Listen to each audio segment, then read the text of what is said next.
அன்புமணி ராமதாஸ் அவர்கள் மின்சாரத்துறையில 13,000 கோடி நிதி இழப்பு இருக்குன்னு சொல்லிருக்காரு. இதை பத்தி உங்களோட கருத்து என்ன சார்? எனக்கு அவர் அன்புமணி பேசுறதெல்லாம் பார்த்தா ஆச்சரியமா இருக்கு, அதிர்ச்சியாகவும் இருக்கு. ஒவ்வொரு துறையிலையும் டாஸ்மார்ல பிரச்சனை, மின்சாரம் பிரச்சனை, மருத்துவத்தில் பிரச்சனை, போக்குவரத்துல பிரச்சனை, இதே மாதிரி போயிருந்தா எங்க போய் முடிய போகுதுன்றது தெரியல. இதற்கு ஒரே காரணம் மீண்டும் மீண்டும் பதிவு பண்ற மத்திய தமிழக அரசு பொம்பு சீவும் அரசியலை, மடைமாற்றும் அரசியலை செய்யாமல் நிர்வாகத்தில் கவனம் செலுத்தணும். அவர் சொல்றது கரெக்டு தானேங்க. ஏறத்தாழ 4 ரூபாய் 5 ரூபாயில கிடைக்கக்கூடிய ஒரு யூனிட்டு கிடைக்கக்கூடிய நிலையில் இருக்கும்போது மத்திய தொகுப்பிலிருந்து அதை வாங்காம தனியாரிடம் ஏறத்தாழ 9 ரூபாய்க்கும் ஏறத்தாழ 14-15 ரூபாய்க்கும் ஒரு யூனிட் கொள்முதல் செஞ்சா 13,000 கோடி நஷ்டம் வரும்.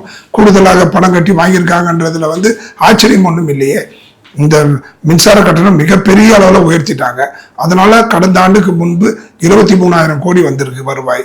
இந்த ஆண்டு நிகழாண்டுல 33,000 கோடி நிதி வருமானம் வந்ததாகவும் பத்திரிகை செய்திகளையும் அரசியல் தலைவர் சொல்றதையும் நம்ம கேட்கிறோம். இந்த நிலையில இருந்து இவ்வளவு பெரிய தொகை வந்தும் மின்சாரத்துறை நஷ்டத்துல போகுது என்பது ஏற்க முடியாது.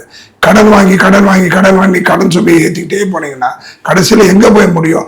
ஒவ்வொரு சாமானியனும் தன்னுடைய கடனுக்கு வட்டி கட்டுவதற்கு மிகப்பெரிய அளவிலே வரிச்சுமையை சுமக்க வேண்டும், வரிச்சுமையை தலையில் சுமக்க வேண்டும் என்கின்ற மிகப்பெரிய ஆபத்தை உணர்ந்து எதிர்காலத்தை 4 ஆண்டு காலம் ஏதோ போச்சு, பெரிய அடுத்த ஆண்டு வரப்போகுது, 10 ஆண்டு தொடரணும், எங்களுடைய ஆட்சி 36 வரைக்கும் இருக்கும் அப்படின்லாம் சொல்றேன். நீங்க பரவாயில்ல, தயவு செய்து உங்களுடைய கவனம் நிர்வாகத்தில் செலுத்தி மின்சார கட்டணத்தில் நீங்க கட்டண குறைப்பு செய்து நீர்வழி, நீர் மின்சாரம், காற்றாலை, அனல் மின் இது போன்ற இருக்கும் நிலைகளை கொண்டு மிகப்பெரிய அளவிலே நிர்வாகத்தை மேம்படுத்தி உற்பத்தியை பெருக்கி தனியாரிடம் வாங்கும் மின்சாரத்தை குறைத்தாலே மிகப்பெரிய அளவில் மின்சாரத்துறை லாபத்தில் இயங்கும் என்பதை மட்டும் மனதில் கொண்டு நீங்கள் நிர்வாகத்தை சீர் செய்ய வேண்டும் என்பதுதான் எங்களுடைய வேண்டுகோள், எங்களுடைய அறிவுரை என்பதுதான் என்னுடைய கருத்து.